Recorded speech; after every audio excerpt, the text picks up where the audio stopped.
प्रदूषण और इसके खतरनाक प्रभावों के बारे में जागरूकता पैदा करने के लिए 2 दिसंबर को राष्ट्रीय प्रदूषण नियंत्रण दिवस मनाया जाता है। इस दिन को भोपाल के इस त्रासदी के दौरान खोए हुए जीवन को याद करने और प्रदूषण नियंत्रण कृत्यों के महत्व से सभी को अवगत कराने के लिए चिन्हित किया गया।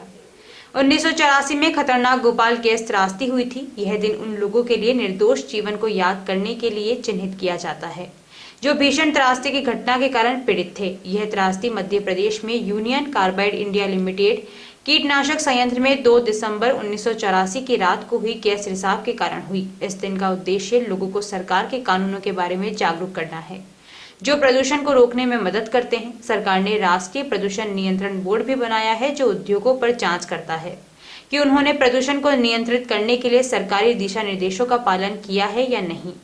राष्ट्रीय प्रदूषण निवारण दिवस का उद्देश्य औद्योगिक आपदाओं के प्रबंधन और नियंत्रण के प्रति जागरूकता फैलाना और औद्योगिक प्रक्रियाओं या मानवीय लापरवाही से उत्पन्न प्रदूषण को रोकना है। राष्ट्रीय प्रदूषण नियंत्रण दिवस के मौके पर देश के जाने माने पर्यावरणविद बाबूलाल जाजू ने लोकवाणी पर विशेष चर्चा की। देखिए हमारे संवाददाता प्रहलाद तेली की ये रिपोर्ट। 2 दिसंबर को राष्ट्रीय प्रदूषण नियंत्रण दिवस के रूप में मनाया जाता है और इस दिन फैलते प्रदूषण को नियंत्रण करने के लिए सरकारी और गैर सरकारी संस्थाएं विभिन्न आयोजन करके आम जन को प्रदूषण नियंत्रण के बारे में जानकारी देते हैं। आज हम प्रदूषण नियंत्रण दिवस के ऊपर देश के जाने माने पर्यावरणविद बाबूलाल जी जाजू से बात करते हैं कि भीलवाड़ा को और साथ ही देश और प्रदेश को किस प्रकार हम इस बढ़ते प्रदूषण से निजात दिला सकते हैं। मैं सबसे पहले तो लोकवाणी चैनल को धन्यवाद देना चाहता हूँ कि देश और दुनिया, राजस्थान प्रदेश और भीलवाड़ा में प्रदूषण की समस्या बहुत बढ़ती जा रही है। ऐसे में आपने इस बारे में चर्चा की जिससे आम जन जागरूक होगा, उसके लिए धन्यवाद। आज राष्ट्रीय प्रदूषण नियंत्रण दिवस है। आज के दिन 1984 में भोपाल गैस त्रासदी कांड में हजारों लोगों की मृत्यु हुई थी। मैं इस मौके पर सबसे पहले तो उन मृत आत्माओं को शांति की प्रार्थना करना चाहता हूं कि गैस त्रासदी में हजारों लोगों ने उस दिन अपनी जान गंवा दी। आज भी भोपाल वासी इस त्रासदी को भूल नहीं पाते हैं। चूंकि दुनिया के 20 शहरों में भारत के 14 शहर अति प्रदूषित है और खासकर राजस्थान प्रदेश, जिसका जयपुर, जोधपुर और भिवंडी भी उस 20 की संख्या में दुनिया में अपना स्थान रखता है। चूंकि अपन भीलवाड़ा में रहने वाले हैं, भीलवाड़ा प्रदूषण फैलाने वाली औद्योगिक इकाइयाँ, वहीं एशिया में नंबर 1 बन चुके भीलवाड़ा, जहाँ 2 व्हीलर और 4 व्हीलर की संख्या जनता की औसत जनसंख्या के अनुपात में एशिया में नंबर 1 पर है भीलवाड़ा। ऐसे में औद्योगिक प्रदूषण के साथ साथ व्हीकलों का प्रदूषण यानी जहरीली हवा फैलाने में भीलवाड़ा का अपना एक अलग स्थान है। ऐसे में प्रदूषण नियंत्रण मंडल द्वारा भीलवाड़ा में प्रदूषण मापक यंत्र नहीं होना, ये एक बहुत बड़ी कमी है जिसकी पूर्ति होना बहुत आवश्यक है। आज ही मैंने यहाँ के क्षेत्रीय अधिकारी प्रदूषण नियंत्रण मंडल के महावीर जी चौधरी से इस बारे में चर्चा की और मैंने प्रमाणित जानकारी भी मांगी। तो उन्होंने ऐसा बताया कि यहाँ कोई भी ऐसा केंद्र भी वायु को प्रदूषित के मापने का अभी लगा नहीं है। तो एक तो मैं इसकी मांग करता हूँ लोकवाणी चैनल के माध्यम से कि प्रदूषित वायु को मापक यंत्र और स्थापना होनी चाहिए, क्योंकि भीलवाड़ा अब प्रदूषण के मामले में अपना एक अलग स्थान रखता है।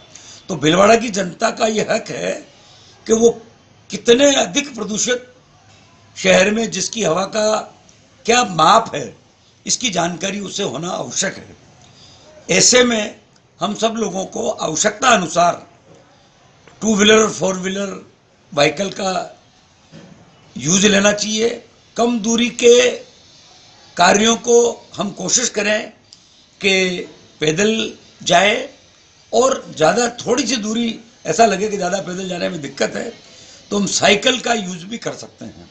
चूँकि भीलवाड़ा में साइकिल का चलन पिछले 5-6 सालों में भीलवाड़ा साइकिल क्लब का गठन होने के बाद और कोरोना काल में जो स्थितियां बेकाबू हुई है, लोग नेचर के, प्रकृति के, कुदरत के करीब आए हैं, साइकिल चलाना प्रारंभ हुआ है, तो मैं आपके चैनल के माध्यम से भीलवाड़ा जिले की आम जनता को विनम्र अपील करना चाहता हूं कि अपने नज़दीक के कामों को पैदल व साइकिल से पूरा करें और जरूरत हो तो ही 2 व्हीलर और 4 व्हीलर का यूज करें और हफ्ते में एक दिन नो व्हीकल डे यानी प्रदूषित फैलाने वाले वाहन, चाहे वो डीजल वाले हो चाहे पेट्रोल वाले हो, उन वाहनों को एक दिन के लिए किसी न किसी कारण ऐसा कुछ कर सकते हैं, मन में ठानने की बात है, उनको हम नहीं चलाएं।